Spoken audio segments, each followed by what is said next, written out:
Hey everyone, welcome back here to my channel where I play Planet Zoo. My name is Nisa and today we are taking the final zoo tour here in future Life Africa. And as I mentioned in previous videos, I didn't have the time to finish this perfectly. I will mention as we go through what I would have liked to change or add or done a little differently if I had the time. But this is what we live with. But I still think that some of you guys would really like to see a final zoo tour of what we did get here. As we go through, I will of course mention all of the all of the animal mods I am using, so you can of course go and use them yourself. I will mention them, I will not link them below because I have linked them below in all of the individual videos, and all of the individual videos are in this same playlist, being the playlist for future Life Sub-Saharan Africa. But I do have some mods I use that I won't mention as we go through, and that is my props. I have a lot of prop mods. I have Planet Zoo gift shop pack, exhibit prop pack. Yeah, they're all by now Whaler, I believe. Prop animal pack. New faux rocks pack. I don't think I use it in this zoo, but I do have it, and it's by NDP Design, so that's not by now Whaler. And then we have Planet Zoo Safari prop pack, Planet Zoo India prop pack, Planet Zoo European Midnight pack by CDC, and then we have the Palm prop pack by Nicholas Linerider. Sorry, I didn't mean Whaler before, I didn't mean Nicholas Linerider. The Frontier pack that I think is called North American pack, also by Nicholas Linerider. Then we have the aquarium prop pack by Leaf, but I don't think we use it in this zoo, and neither do we use the Birds of the World prop pack, but I do have it by Nicholas Linerider. Then we have the Jurassic World Evolution prop pack by Nicholas Linerider, and I think that's that. I'm just checking. We have the Planet Zoo prop pack by Nicholas Linerider, and that's the one that is the toilet pack, but the name is just Planet Zoo prop pack. So I think that's all. And I have the Savannah and Grassland Terrain Replacement mod also, which is by Leaf, which basically just take this short grass and make it greener. But for some of us it makes a really big difference, so I just wanted to be upfront with that. Anyway, let's drop down here. I think that's the Explorer, and as you can see here, this is definitely a big part of what I would have liked to change. I rarely actually just keep these. I keep these for a while, but then I like to plan out later what I want to do instead. And then when the zoo is pretty much established, then I will go back and make a zoo entrance that fits the zoo, using some elements that you will see later on in this zoo. But I didn't have time to do that here. As you can see out here on the right, we can see some of our quarantine area, and that would of course be blocked off, but I would have liked to make some signage of some sort that kind of let you know this is the quarantine. For you who saw the video yesterday, you know we made another quarantine, but it's kind of the idea that we will have a lot of animals going through this, because we will have a lot of animals coming in before they either can be released, or we will have a lot of animals coming to breed so their babies can be released, and therefore we will of course also have a lot of animals out the zoo. Therefore I just thought that we will have this is our intake quarantine, and then the other one will be our outtake. Yeah, if you hear the kitties, they're mad. We're keeping them inside today tonight because we have gotten a lot of mice lately and most of them have been alive and we have had to catch them. So we try to keep them inside. They do not agree on that. So yeah, if you hear their screams, that it's not because I'm torturing them. It is because they just want to get outside. And especially Nero, who's been sleeping pretty much all day because I sleep sometimes all day, and I did today and yesterday. So he have been sleeping with me, so he have a lot of energy now. But as you can see here, it's fairly bare until this point. And I actually also wanted kind of a small habitat over here, but it's not the worst. As you can see, I have made a little bit of foliage already, but I did think about maybe have something kind of, not specifically, but kind of like a aardvark size animal. I just don't want the aardvark here because it's a nocturnal animal and we are in a really sunshiny area of the world, so that wouldn't fit. But over here you get your first look at the animal, and as you can see, I did seclude this viewpoint. It's partially because everyone needs to get over this bridge to see any animals, so everyone will have the chance to look inside this habitat. But this is just if you want to get those really nice close-up. Maybe you will have a feeding every day at something o'clock, and the keepers will kind of communicate. You will have those inside, or just one inside and then a mic and then something out here, so people can kind of be a part of this. I just go down in size.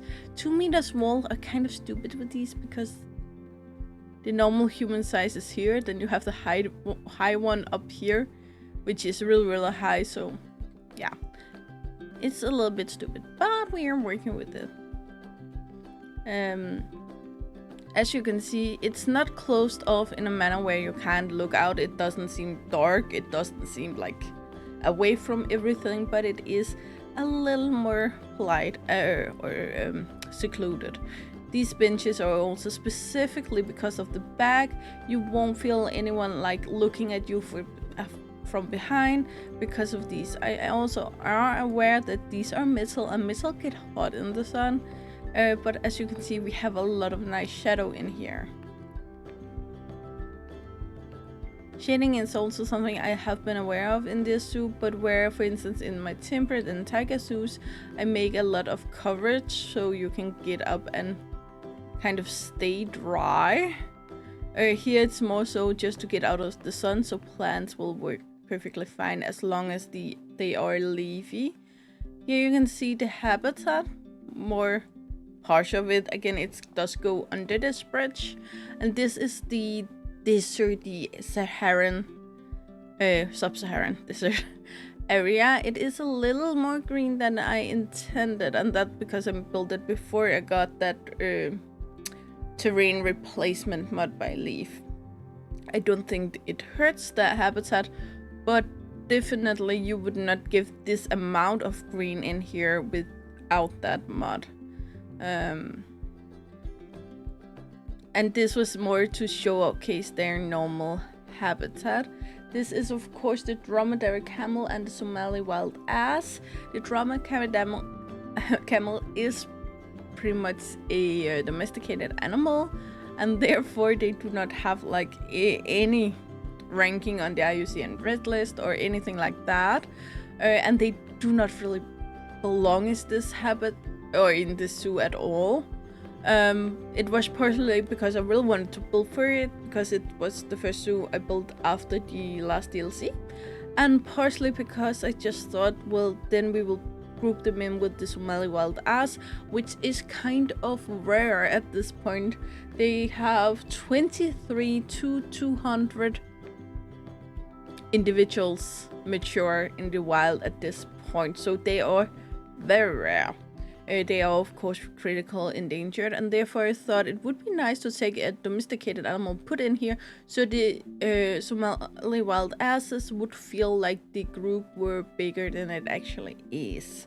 So that's pretty much what I went for here, and it seems like it's eating time, so we're gonna jump over here, and here we have this water area. It doesn't hold a lot. We have some feeders here tucked in between the rocks, and I believe, yeah, we also have one over here. Otherwise, here you can actually look into our quarantine areas, and these were intended so you would be able to see it through the trees, but the other part over to the side here was not. Once again, this was just supposed to be a little oasis. This is also supposed to be a little greener than the other side. Again, the other side was not that green when I built it. So we have the green leafy trees over here, but still dirt and sand and such. I went with a very fabricated pool area because I wanted it to be really, really strong for these bigger animals. Combined with the fact that I just am aware that this is what most zoos does. You could do things to beauty it up a bit, but this is what you will see a lot of places. We go down here, and on the left we will have the black rhinos, but we will actually get back to them later, so we're gonna keep here on the side. You can be lucky and see over the rocks here when they eat. Again, dromedary camel and Somali wild ass, you can be lucky enough to see them, but you will not be like something you definitely will do. And this will also allow the animals to kind of have a corner over here where they can be a little bit more in peace. Then we have our lemur habitat, of course, and we have 3 lemurs in here. And I'm honest with you guys, I was lazy here. I went for the 3 lemurs from the game. The black ruffed lemur, the red ruffed lemur, and the ringtail lemur. And that's basically because 99% of the lemurs are critical endangered, so I could take whatever. But I am aware that currently I have a lot of mud installed, so I thought this would be an easy cheat to not get any more within my game. So we don't have any mods at this point. We have no specific numbers for any of these lemurs, but both the black and white and the red ruffed lemurs numbers are currently decreasing, and they are critical endangered according to the IUCN Red List. The ringtail lemurs numbers are also decreasing, but they are at least listed as endangered instead of critical endangered. It's not where we want them, but it is definitely better than what it could be. With the lemurs here, I just went for the basic lemur island. I don't think it's basic, but I think it's kind of the idea a lot of us zoo builders have when it comes to our with our lemur, like lemur island. That's fairly common phrase because it's kind of what we hope to see. We love to see animals without fence between us, and this is definitely a possibility to do so. I do think those zoos who have these lemurs will keep the animal inside when there's no keepers around, but I'm not completely aware of that. I also really were lucky that they weren't able to jump from any of these platforms, because we all know in real life they would have tested that. And yeah, there is like rules for how far the water should be and such, but like just like humans, some humans can jump further than others. Maybe someday you're gonna have some super lemur that's gonna take the jump and make it so, or worse actually, take the jump and not make it. We have a lot of climbing in here. As you can see, they do still use some of the trees, but the main route is the climbing rig, and it pretty much continues all the way through. As you can see, they don't use the one down here. They do use these a lot to get up and further up, and then the rope over, and then rope down, and then actually instead of just going down from there, they continue climbing up and over to their house. Their house I went with very basic. The 3D printed concrete walls, I think they're called, and I really love them. I will say though, watching this house from this angle, I wish I have chosen a higher roof because it seems extremely flat from here. But that is a minor detail. I went with a lot of colors. As you can see, both here in the front we have these very pale pinkish flowers, bushes, and then in here we have some more warm toned orangey colors going on. The yellow of the coconuts, the green of the trees. Again, these lemurs are either black and white, gray and white, or red and black. So we have a really small color scheme in the lemurs. Luckily they move around a lot, so that makes them easier to see, but I think a lot of us have been in lemur habitats where they're just all sleeping up in the trees and you just can't see them. Here we have the custom signs. Again, I like to make the signs as basic as possible because when I make signs I use 3 hours on building. I don't think it's worth it ever, and I don't think a zoo would think so either. I forgot to mention, you can see the ground over in the background. That is our western chimpanzees. We actually could see one right there, now it disappeared.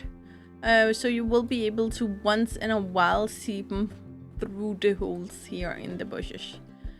We continue around. Do we? No, we do not. We go a little bit back over here because in here we have our temporary Dharma gazelle habitat, and I say temporary in the form of storytelling. I will not go back and build them a habitat, but this was the idea that we have a multiple part quarantine area, because it's not just about them being in quarantine to not have bacteria and infections and such, but just as well to give them the time to get used to humans. So we had the big area in the back which can be combined to this habitat, so when they initially get their habitat they can still go into the quarantine area where they were before, and they will have this giant space where they can just say not today, too many people, I'm not going out, and then they can go outside on the back. All of their enrichment and that will still be in the front because we want them to get used to being in the front, but they won't have to be. And as you can see, the game takes advantage of that. I think I have 30 in here or something, and there in the back. But that's kind of what I wanted. I will say I have a mod on here, which is the Dharma Gazelle, Adra Gazelle remaster and new variants by Gabor, which makes the white more white, and then I believe the Adra Gazelle is a subspecies of the Dharma Gazelle. I think it has 3 different subspecies, so it's more focusing in on one of those. Because this was the idea of being a temporary habitat for whatever, I wanted a little part of everything in here. So I wanted a little bit of these flowers and grasses and such. I wanted a little bit of the rocks. I wanted a little bit of just the sandy. I wanted a big swimming pool, because sometimes we need to put a rhino in here. Sometimes we need to put a not the lemurs. The lemurs would climb out. But you have the opportunities to use it for a big variety of animals, and I think that was really important. Keeping in mind that this is Sub-Saharan Africa, so it is limited how many different biomes we would need in this area. However, this viewing area is fairly big, and that's also so much so the guests can, if they are so inclined, choose to just sit a minute and wait. There's no animals out here right now. We're just gonna take a bench, sit down, take a little nap. We all know that person who would definitely sit here and take a nap. And just wait till they come out, and when they think that it's a little more silent, no one's yelling, there's peace and quiet, they will come out. And it's just one of the smaller things I really wanted to showcase with this habitat, the idea of making it on the preface of the animal. So, did I mention there is 100 to 200 living mature individuals of damas gazelle in the wild. I will mention that this is the numbers for damas gazelle, not the Adra gazelle. Not the subspecies, it's the entire species.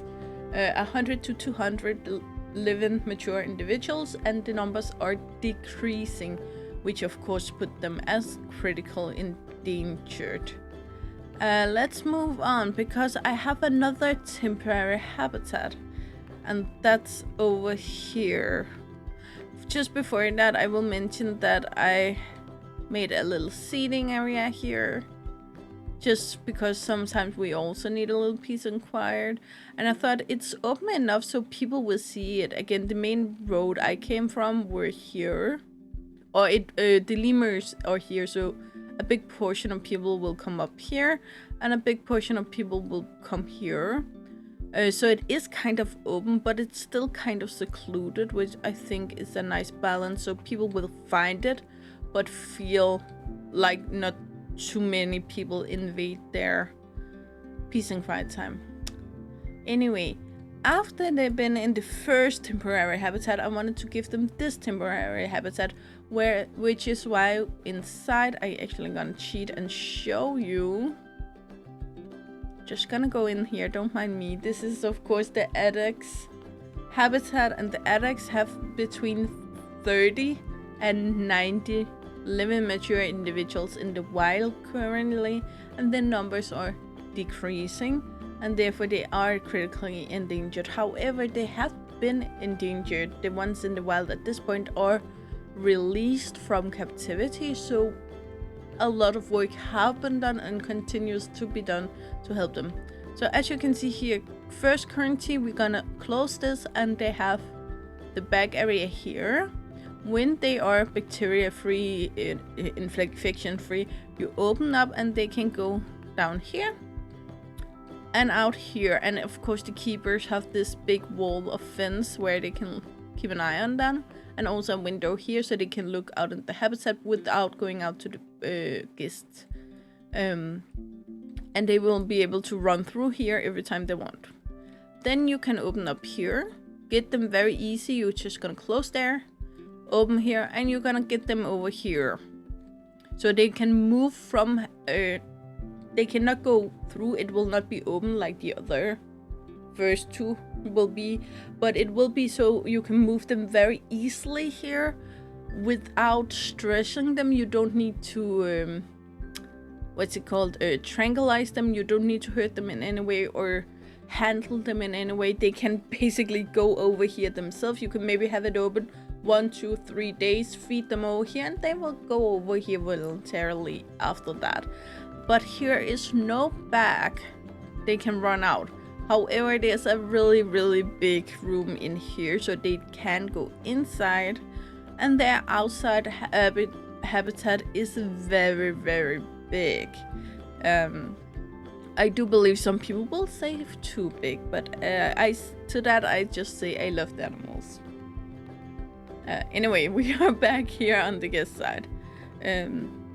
We have the elephant grass in the middle because we don't want the guests to disturb the animals more than necessary, but we do not either want the animals to stress each other. So both of these habitats are completely covered with foliage all around. I think I forgot to actually put out the signs, but I wanted the signs. Here we also have multiple different things going on. Not as many as the others, but we have the greener areas, the more grassy area in the front. the flowers here. We have this deserty arid habitat with the rocks in the background. We have a little hill here and there, so they will use their muscles, especially if they come from a small zoo where they haven't run around a lot. We want them to get used to like using their muscles, moving around, especially if we want them to be able to take care of themselves in the wild afterwards. We also have a pool area here. We definitely want them to swim, and again we go with the concrete because it's the thing everyone would be able to take care of, and concrete pool are also very easy to drain and take care of in that manner.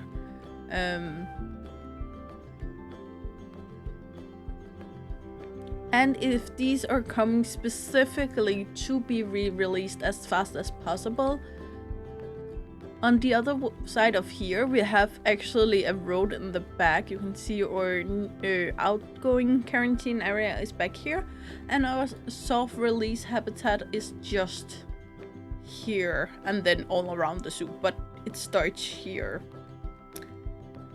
I will talk more about the soft release when we get there. I forgot to set a door there. There should probably be a door, but this is our lemurs. As you can see, the inside is very, very basic, just to give them a little bit of climbing enrichment. Nothing too much. And the same with the chimpanzees. And honestly, the climbing in here, I used so much time of it, and it was kind of stupid because I want them to climb outside. Anyway, we're gonna go down here. Ooh, I'm just gonna jump out here. Oh, there. And as you can see, the big green area here, it was supposed to be a habitat. I wanted to put, like, again, something small in here to have just between. Either that, or I wanted like a bigger patio in the manner of this.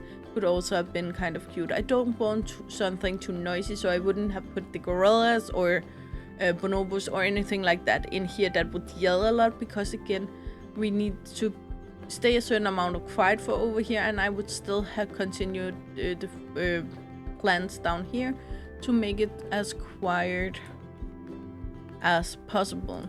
The issue with the way I building zoos is pretty much that I do not plan, because I know if I make a plan I cannot keep to it, because I will just see something in a mud video or something when I make those, then that's just something I really want to build for, and then I change the plan either way.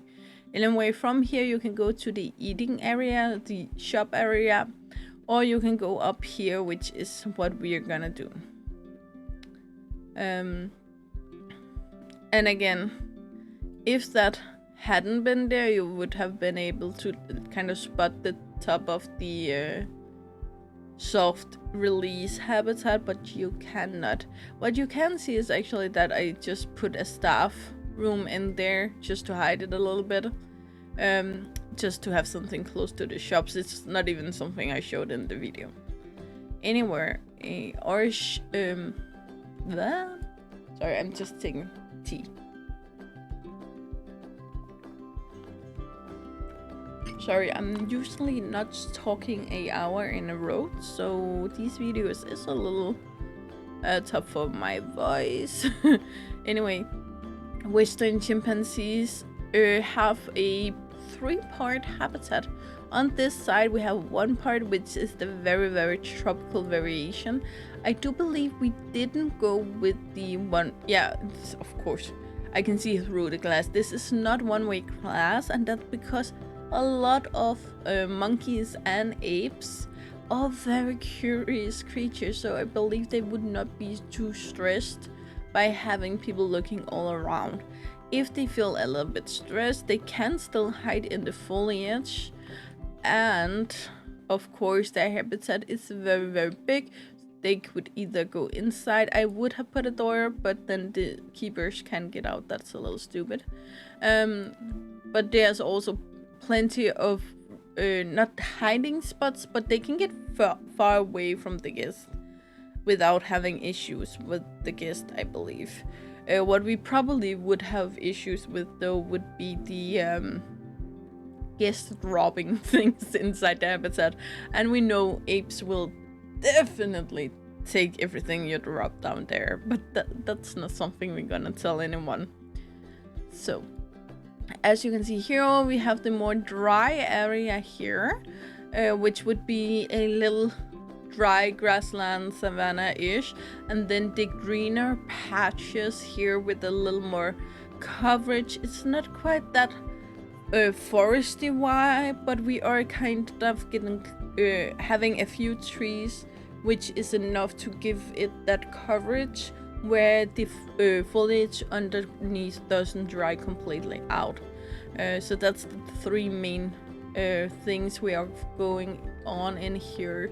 I will mention that we have the giant climbing rig over there. When we get around, I think around the last part of this video, you will be able to see this climbing rig better, but they do use it a fair bit, though not as much as the lemurs do. This log right here and this one would probably be cut off in real life. This is the only way they can get over this vine, I believe it's called. They do it really, really fast though. And they do use it, and I do pretty much all the time have apes or chimpanzees on both sides. It's sometimes when they eat, because the keepers cannot get over here. So when they eat, they will only be on the other side, but as soon as they're done eating and drinking, they will fly over here. Most of their toys is also over here. Oh, there was one. Quite cute creatures. Oh, it's eating time. We are hitting all the eating times. These, please just pretend they are not there. It's just to trick the game. So the chimpanzees won't jump down on it. As you can see here, they get fit in this drier area. They would probably have been better to feed them in the tropical area, because that's where they would usually be able to find more food, or the foresty area, especially if you were able to hide it up in the trees. But because we are here, the guests can see here from most angles. You won't have all of the guests clump up in one group and view from the same view. They can kind of spread out and don't annoy each other either. And these are easy to get through for the keepers. I think we also have, the box where they have to get it inside. Yeah, it's myself, I'm just off. Down here, as you can see. Most of the trees in here are climbable, though I did turn off climbing on a few of them just to make the game run easier.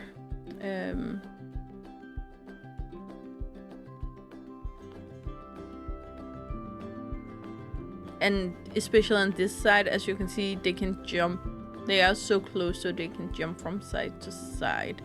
Over here, because there's so much climbing, we have the security fence over here, which I do not like that you need, but since you need it, I think it should be used, if that makes sense. Anyway, we're gonna go this way around, and as you can see here, you can get fairly close on the chimpanzees from down here also. And I think it's a really good thing to do, because as you can see, it's not best view, especially when the other guests come in front of you. But it's kind of covered. You can definitely see through it. But if you wanted a really good view of the chimpanzees, you would certainly go up there or on the side, and that's on purpose, because this is so, for instance, your mom is in line for like 5 minutes, and that's way too long for kids. So the kids can go over here and see the chimpanzees and kind of maybe even run backwards and forwards a little bit, try to look for them and such, and I think that would be quite nice. We also have the benches here, though they are quite far apart, just to again not having the guests gaining up over here. You can also see actually none of them are stopping to look in. These are just pretty basic, honestly. The only thing is I forgot to put in the floor. I wish one of the modders would make floor pieces that matches all of the path pieces. Oh, I forgot. I have the path Planet Zoo Plus path mod also. I forgot to mention that. I don't remember who made it. I think Nicholas Line Rider, but I'm really not sure. All of the shops are pretty much built the same way. It's just down here where I had to mingle it around to have room for the toilets in the back. Here we go. We are not gonna go back, but you can see here back where we came from. Over here it's where we went up to the chimpanzees, and once again also from here. I made a door over here also on the other side, so in theory the keepers would be able to get over here, but because in the game they cannot open doors. And then we just have this small path into the staff area. Here I just wanted this big open area. I put in some benches, but besides that it's pretty open. One being that I think also should have some kind of open space away from the animals that can be used for events or whatever. So whatever you put up here, you can even put live music up here and it wouldn't bother the animals, depending on, like, probably do not invite, I was going to say Amsterdam, no, sorry, I don't remember their names. Rammstein. Because last time I was to one of their concerts, they had like 15 meters long flames from the scenes, and you probably don't want that here. These are closed up completely. I will mention we have the line going back here for the tour. And over here, technically, when I built it, the guests would actually stand here and watch the soft release enclosure over there. But I don't want that. Again, I want them to stay as far away from guests at this point as possible when they reach that habitat. Just going back down. Anyway, go over here. These are tables are functional. Meaning they're not just props. Guests can actually use them. They are from the Safari prop pack. They are beautiful. I think I don't even know if I recolored them, but they're just beautiful, and they are very African in my beliefs. Again, I've never been to Africa, but it's what I think of when I think Africa.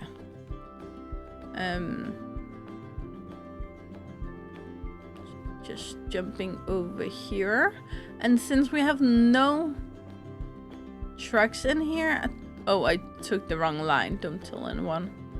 I assume we have a blockage out here because that's always happening. Yeah, and we have the rest of them over there. Oh, they are actually moving. Okay. So we're just gonna find, and if you don't like flashing, I'm gonna jump here, so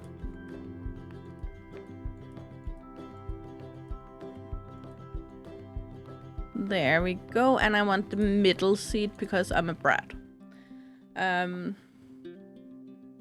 Yeah, it took me so much time to record for the video yesterday for the cinematics because every time the animals blocked the track, so I ended up actually making a cut in the middle of it.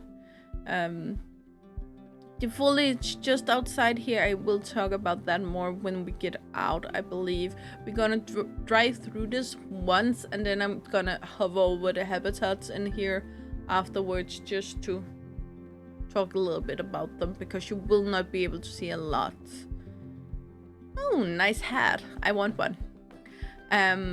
Anyway, the first animals we're gonna see in here will be the African wild dog, which is actually one of the animals there are more of in nature at this point compared to some of the other. Oh, we have one. Oh, that's a jumper.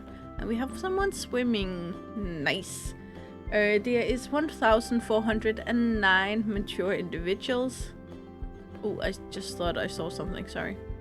In the wild at this point. However, their numbers are also decreasing, and they are listed as endangered according to the IUCN Red List as far as I can see. On the outside here you can see our soft release habitat, and again we want to keep those animals away from guests, so the only way the guests would be able to get out there would be in these. However, in my imagination, these are not driving on tracks, but with a tour guide driving them, which I think is very, very important. These habitats are also built with multiple different layers. We have the very rocky area over there where they eat and they live. And then over here we actually go into a more foresty area that continues in the background. Not fully foresty, but kind of like these small clutches again of trees that just allows vegetation underneath to survive. We have someone on the tracks, of course. Could you please move a little bit? I don't remember, to be honest, every single animal I put in here. It was just, I looked up Supedia and every savanna animal. No, I didn't. I went to animalia.bio, I think it's called. And I just looked up savanna, and then every time I saw an animal that were savanna, and on this and in the game, or I already had the mod, I just chose that. So we have, of course, the addax once again. We have the African elephants, we have the Dama gazelle, we have the white rhinos, we have yeah, just a lot of gazelles going on. Blue wildebeest, I believe. Oh yeah, hippos also. And I will just mention, all of these will not necessarily be to be released, but animals that just live in this habitat permanently, that are here to teach the animal we want to release to co-inhabit with these other animals, because they will have to live with these kinds of animals when they get released. So it was just a fun idea to just throw so many animals in here. This habitat, it's more than 40,000 square meters big, and because of the way it's built, they're so far from one point to another. It doesn't look like the zebra are gonna move, so I think we may end the tour early, but again, the gate is right over there, so I think we can manage. Anyway, we're gonna take this first and then jump back to the habitat. As I mentioned here, from the addax, which were our second temporary habitat where we would put the animals in when they were ready to move the first time. I didn't actually make a gate system back here. I probably should. Just like I built over here, as you can see, I built it so you would be able to get the animals through here. I don't know why I would cover the gate area with foliage, so you had the gate here and they could get in here, and I also forgot to put the gate there, but that's just who I am, I guess. So I chose to focus on a few different areas to showcase, and then I actually left the rest of it fairly untouched. So over here we have a lot of plants compared to what they would see in a lot of these areas in the wild. And that is very specific, because this is the first habitat they get where they will not have any kind of house. They will not be able to go inside, so they should kind of learn to find shelter under bigger trees. So it's very important that these bigger trees are really easy to come by. As you can see, some of them would probably be released right out here, right out the gate of our outgoing quarantine area, and there's very bare nothing out there, and therefore it's very important to get them used to finding these things themselves. There is some enrichment in here that will be partially because we don't want the animals to use the trees for enrichment and break them, especially the elephants and the hippos. So we put some enrichment in here. We also have feeders in here, but probably we will only feed them if we see the need to do so. They should learn over time to take care of themselves and not get fed, which is also why especially the animals living in this habitat permanently will seem much more wild in nature than the other ones we have that probably have lived all their life in captivity and been catered to. I also want them, of course, to use their muscles once again. So we have a lot of small hills in here. Some is very steep, some are not. And then again, these patches of trees that allow for these greener areas underneath. On the back here, we have a much better area and also a drier area over here, as you can see, and this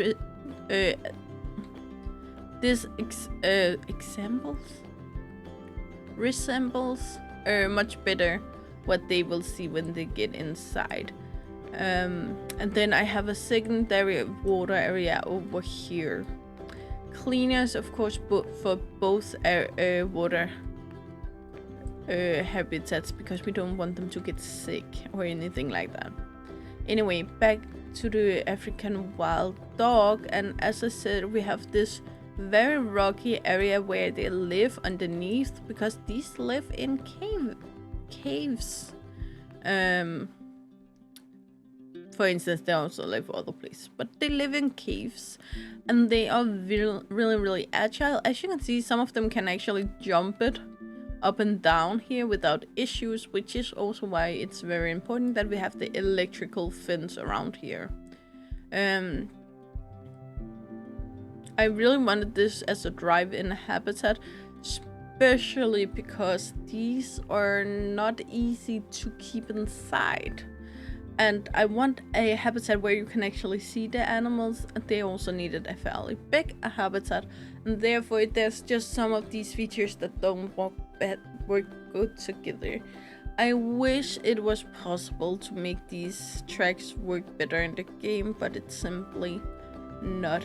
Once again, we have a kind of neutral area here, which is kind of what you would see between cliffs, because there wouldn't be as much sun as there would be other places, but at the same time you will also not have the same foliage, because some of the time the ground in the areas will be kind of without any nutrition, because not a lot of worms and beetles can survive that heat.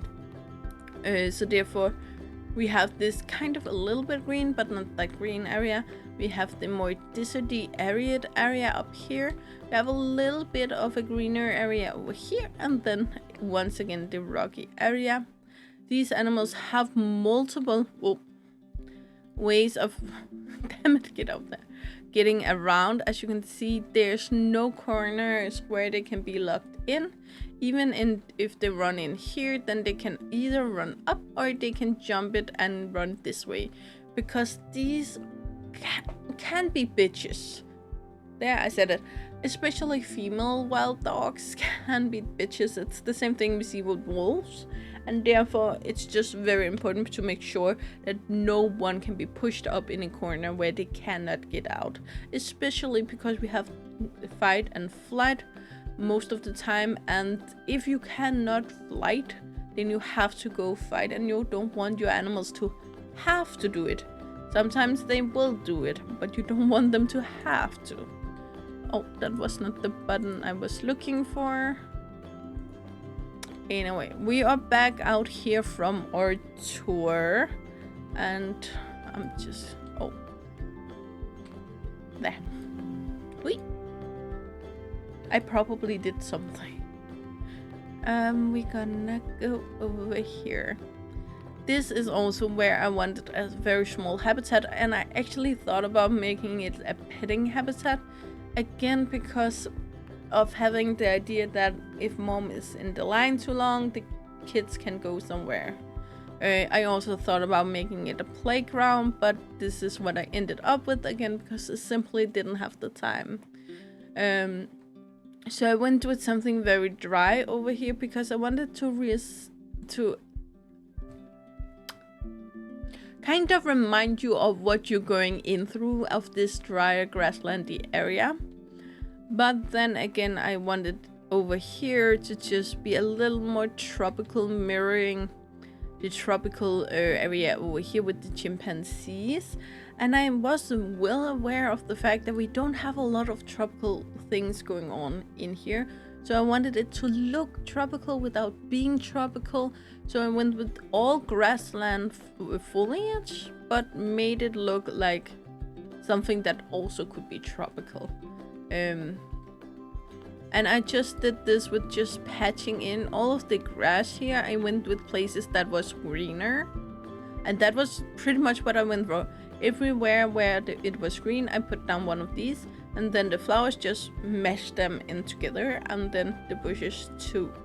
I needed to have this kind of line out here in the middle because I have a water thingy dingy in there, so I needed to have that, but I actually think it makes it look real cool. Then we come to the West African lion, and here they are. Oh, can you just get down, Missy? You're not supposed to be up there. And here I definitely have a remaster on. It is the... I forgot the African Wild Dogs were also remastered, and it was the African Wild Dog remaster and new variants by Gig Boy. Here we have the West African lion, and I didn't note what the mod was called specifically, but I know it's there. I'm just not sure if it's called African Lion. Just checking, sorry. Yeah, it's here. African Lion Remaster and new variants by Havoc. Just a minute. Havoc, Tosca, Gaboy, and Whaler. So we have a lot of modders in here, and there are so many beautiful colors. I think if you want a remaster mod, this is probably the one you will get the most different out of. They are so beautiful. However, they do not make these the West African lion, they are making these the African lion.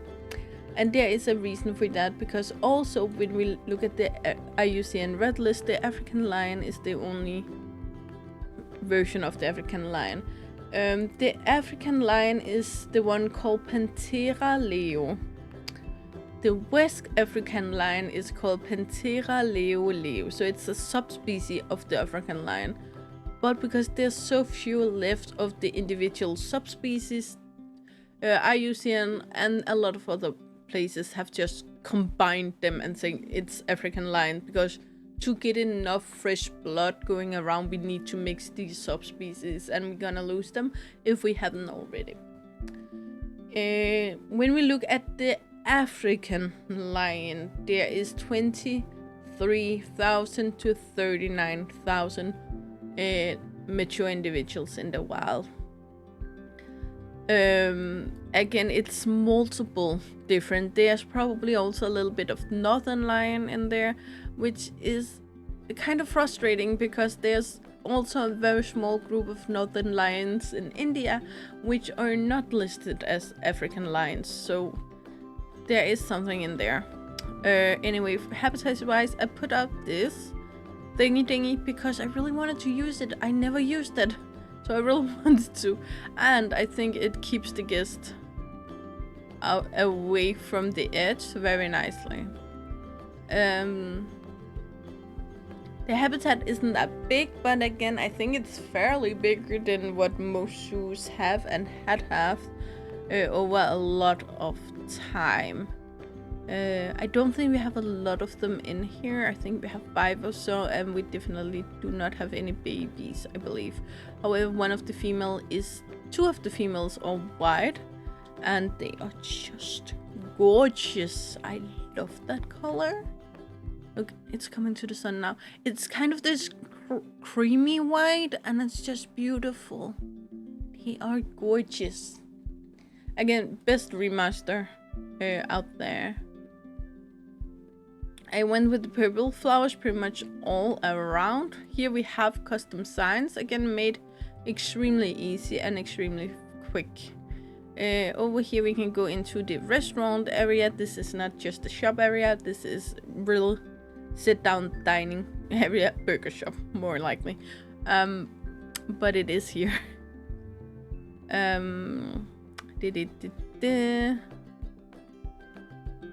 Beautiful.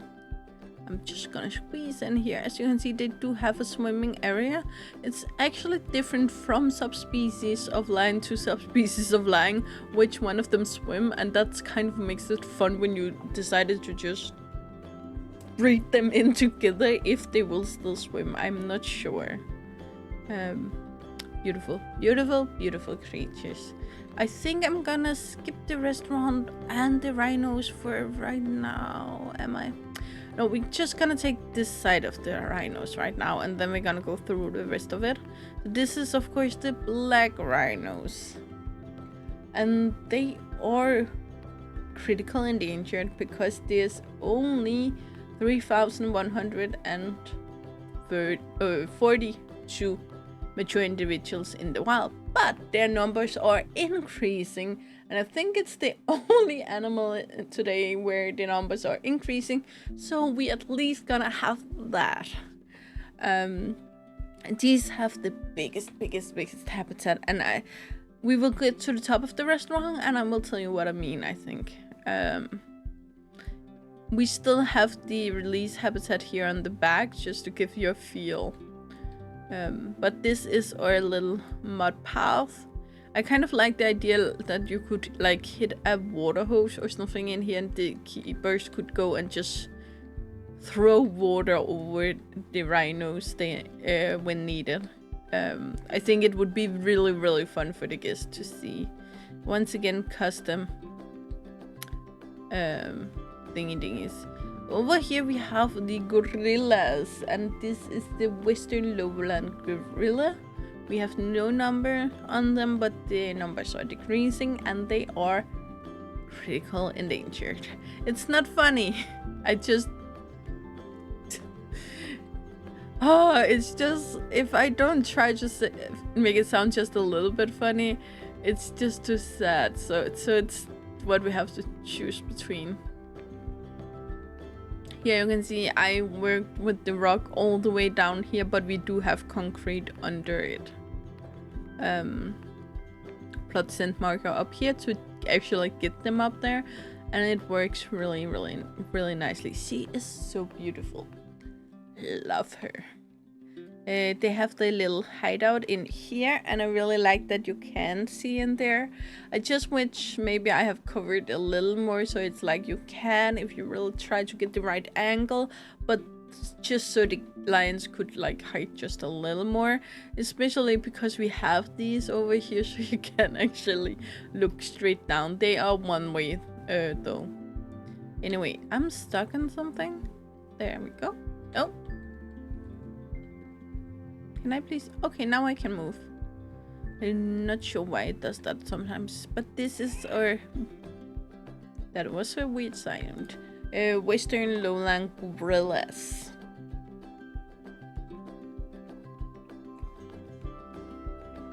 Oh, I really hope you couldn't hear me think that. They have their house, of course, in here, and then they have this big climbing rig. Turned off climbing on all of the trees because I just wanted them to focus here.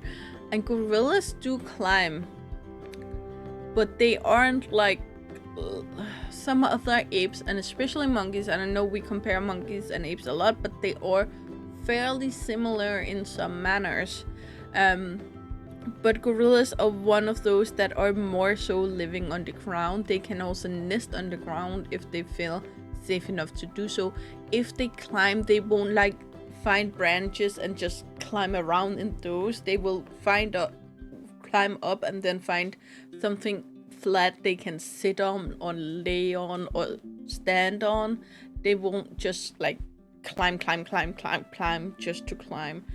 So it was important to build these platforms so they would climb up there, take a nap, sit, and so on. I put these leaf beds up here, and it wasn't so much for them to sleep on. It was just more because I know apes just like to pick in things, and I wanted something they could just pick in. A lot of their movable enrichments actually start up here, and then they just throw it down. Little climber over there. And disappeared. There it was. So the habitat also go a little bit over here, but as you can see, I didn't make the climbing too close. Probably you would have some kind of climb proofness on some of these trees so they wouldn't climb over. Sorry, my throat doesn't like me, and now I can't. Am I the only one who sometimes when I walk in this camera setting in the game, then there's just some places, and it only when the path is lifted. I have no idea. Can I jump over here? Thank you. As you can see, these are not like, you can't see at all everything down there, but you can see a fair bit. And especially I imagine that some of the babies would be sleeping in here, especially when they're all young, and you will actually still have a chance of seeing that, so that would be amazing. The keepers have no way of working with the lions in this habitat, because they would have to kind of shoot them from a guest point of view, and that would be awful. So that's something I would have to work more on. Damn it! I'm just gonna jump over here. Okay. Then can I? Okay, we're gonna do it this other way. I'm sorry if you get nauseous. I know that can happen when I do like this. As you can see, if you go up here, you can actually also get a fair good view of them. And from down here, you of course have the one-way glass where you also can look in, especially in the water habitat. A lot of apes also play with water, not necessarily in water, but like play with it. Which also can be fairly fun. Ooh, we have an albino. On the other side here, we have the reticulated giraffe, and this one is endangered. We have 11,048 mature individuals in the wild, and their numbers are decreasing. What I do have on here is the reticulated giraffe remastered mod by Narwhaler, and it's so good. It's really good. And look at these colorations. The color morphs are so good. I really like them. As you can see, we have this very strong wall pretty much all the way around, not quite below us, but otherwise all the way around to protect. When it comes to the soft release habitat, we have double fencing, and the same over here with the African wild dog. We have double fencing, so we have this fence first, then we have the foliage in between, and then 2 meters, 3 meters where we have the electrical fence. So these will not get hurt by the electrical fence at all. No one get hurt by it, but they won't touch it accidentally. And they don't need it. Anyway, up here we have a little dining area once again with the gift shop because we need it. I actually, when I built the shop area down here, I actually forgot that I had 2 other dining areas. So down here we have them. And I wanted this to be a hiding habitat. As you can see, I pretty much built the foliage up as walls because first of all, most of the small picky foliage would be destroyed. Either the giraffes would step on it or they would eat it. So I needed something strong that could survive the giraffes just picking and picking and picking at it. So that's also with the foliage out here that is very strong. And have a strong base so they don't pick up the entire plant when they yank it with their tongue. But I also wanted it to be walls, so again the animals can actually go behind and be outside without being just in front of the guest, because this habitat is actually not that big when you look at the size of the animal and you look at how close the guest can be, and that is partially because part of the habitat is under the guest. I'm not sure what that what that were, but yeah, they're cute. I kind of imagined that you could like pay to get some leaves or something that you could give down to the giraffes. Why are you standing on that? It would not survive that. So actually we're gonna just jump down here because no reason to walk all the way then. As I said, we have the gorillas over here once again. You don't get the best view of them up here, but if they are down here, you will give a really good view of them. And sometimes it can also just be amazing to see animals like tower over you when they climb. It can be quite like a special feeling. And again, the giraffes over here, they do of course have an entrance there, the keepers, and I think we have a keeper's hut in there also. You can see here the background of the habitat, but you cannot see like everything, and this is of course one-way glass. Yes, this water trunk is custom, but it is working, and I'm really proud of it. It's not the most beautiful thing I ever built, but I'm really proud of it actually be functional, and they kind of put their foot up of the edge of it and drinking. I'm pretty proud of that. Since I couldn't put too much foliage inside because they would destroy it, so I put all of it here in the front. And these are from the exhibit prop pack, I believe, if you want to know. So these are like 4x4 square or 2x2, not sure, different sizes, and round and square and that. But these are pieces. These are not individual placed things. They are just like bigger pieces. Again, you could get really far in Planet Zoo with some of the prop marks. I think some of the plants may also be there from. Yeah. These fencings I use a lot. It's just really basic and it works. As you can see, if people can climb through them without issues, I don't have a million ropes in between, but you can see that you shouldn't. And you can also see there's another fence here, and it's probably electrical, so you kind of this make you stop long enough to think about, should I touch that fence? And most parents will have a chance of, when they see their kids hunch down to get through this, parents will have the chance of actually stopping their kids before they get in there. Very beautiful animals. I really love them. I love them, love them, love them. I think it's funny because I think one of the standards questions when you get to know people is what's your favorite animal, and I have absolutely no idea. Anyway, I'm just gonna... Oh. As you can see here, this is the lion's habitat again. I did put extra foliage and a sign up here just to cover a little bit. So the opening is still fairly big, but you need to kind of intentionally try to get to see in there. They are so beautiful, no matter what you say.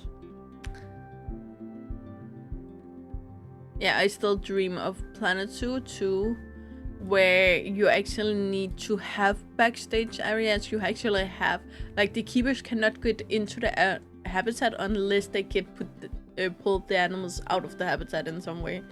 You need to actually build quarantine areas. You don't just get a box. All of these things, I would love that. Anyway, I think we have looked at the lions for a little bit at this point. It's always difficult to know how long I should wait at a habitat because I know what they look like. I have been watching these for such a long time at this point. So here again we have the chimpanzees. Oh, we have a climber over there. As you can see, as I said, they can get pretty far in the back, but they generally don't. And that's why I went with that see-through glass on the other side, because these does not seem to be stressed at all. For the climbing, I really wanted to go with the same as the lemurs, because I just thought that it would just pull things in together in a really, really nice manner. Especially also because over here we are around the same thing, so I went with the same wood on top. As you can see, the pieces underneath are different, not only in shape, but also like these are rounded, these are square, and the tone of them is very different. These are warm toned, these are cold toned. These are just bigger, stronger in every manner, and these of course have the white line, so you can see that clear contrast in between them, which I really like. But it still has the same feeling with the same wood on top, and again they have the same house in the background, so I think that kind of holds these two things together. I really, really wish Frontier would allow me to have fishies down here, because I think it would be beautiful with some bigger goldfish or some carps or something like that. Over here we have the lemur habitat once again. And they are beautiful. As you can see here, the view of the habitat from this angle are completely different, and you are actually also further away from the lemurs over here. Technically you could get as close, but because over here they use it as a path, over here they're just choosing to stay further away. We have a little bit of arrangement out here, but otherwise they don't have reason to have to get in here. We have food over there and there, but it's still further away from you. And that is partially initial, because this should be the main path. Again, when I film, I limit the guests to 500 because I don't want too many guests in the cinematics and such. And also, if it we already have had issues with guests going in front. I don't want more of that, so we limit the guests. But when there's a lot, when it's very, very crowded, the only thing I probably would have changed if I have planned out this zoo is making this path as big as this one. Because the reason you make the main path this big is because you anticipate a lot of guests on it. But because I made my zoo in a bloody circle, then you will have the same amount of guests on this path as this path. So either I should have multiple paths going out further away, so you could like choose not to go in a single circle or something like that.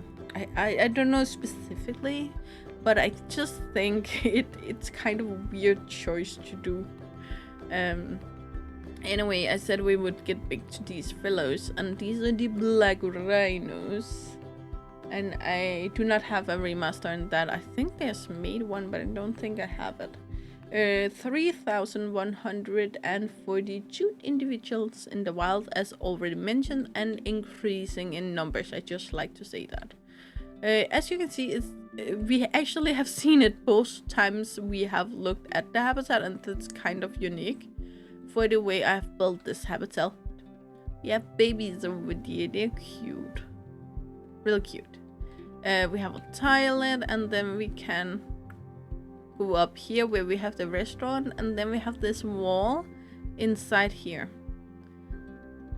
And let's just face it, the keepers would have a way to, like a door over here in some way to get out this way, so they don't have to go through the habitat to get in here. And you would also have some kind of fence you could close off here. We do have another indoor habitat for them. I will show you that in a minute. So if they get sick or something, you can move it very easily to that. But for now, it's what we have. I wish there were another way of doing this. I really, really wish. I have the eating area and another step down here. And more tables, and I think we were already over here, yeah. Then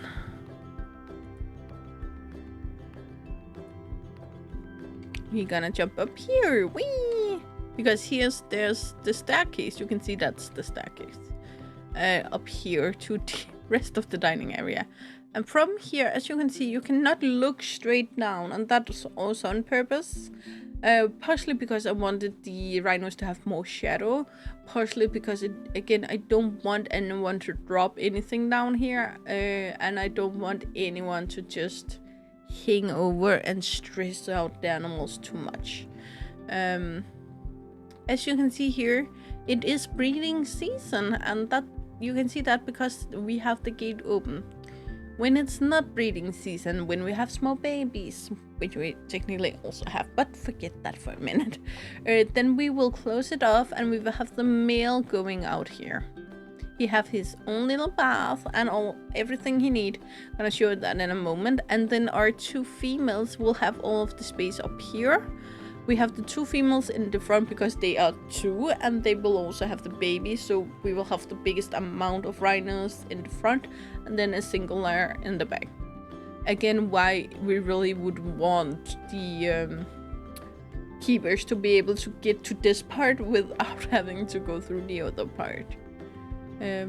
From here, of course, you can see a few other animals. We have over here the Somali wild ass, dromedary camel habitat that extends over here. You can actually see a Dama gazelle all the way over there.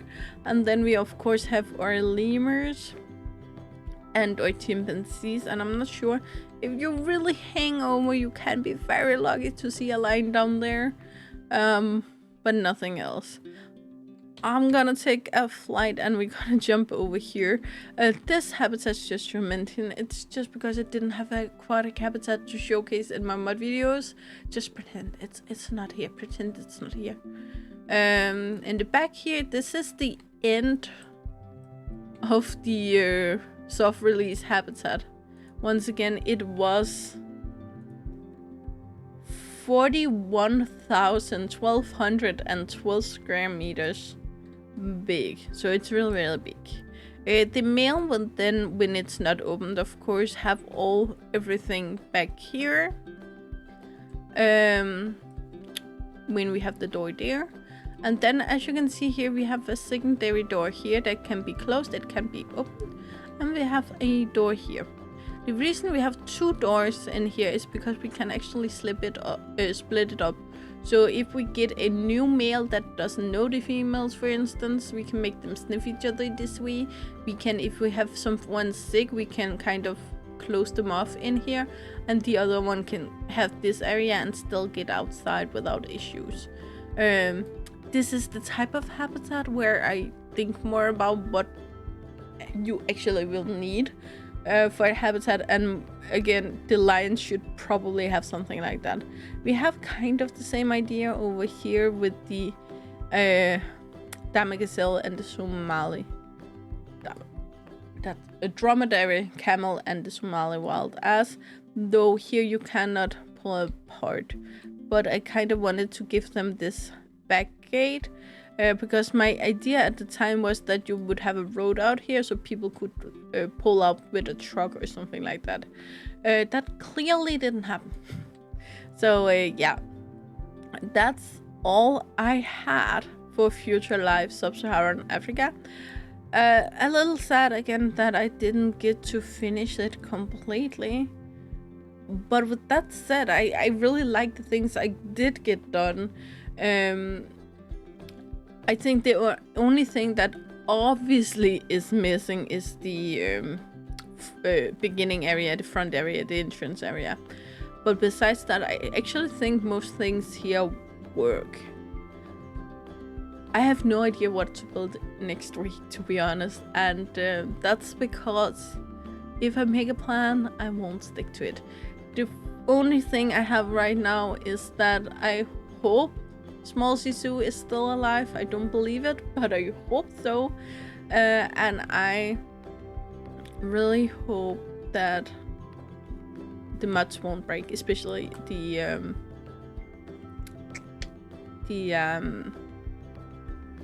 prop muds. But we gotta know that next week. The animals, I have seen this far from the new pack. Beautiful, and I'm really looking forward to building for them. And yeah, for now, bye bye Future Life Africa. And I honestly just wish I could build this in real life and help some animals, but I can't. Luckily, there's a lot of people out there doing the work, and if any of you, I know I'm not the biggest YouTuber, but if I'm lucky enough, any of you guys out there who really does this work, I respect you, I love you, and I know the animals aren't able to say thank you, but I really want to thank you, because without people like you, we wouldn't have places like this, and without places like this, a lot more animals would already have been extinct. So thank you so much. Anyway, oh my god, that actually made me tear up a little bit.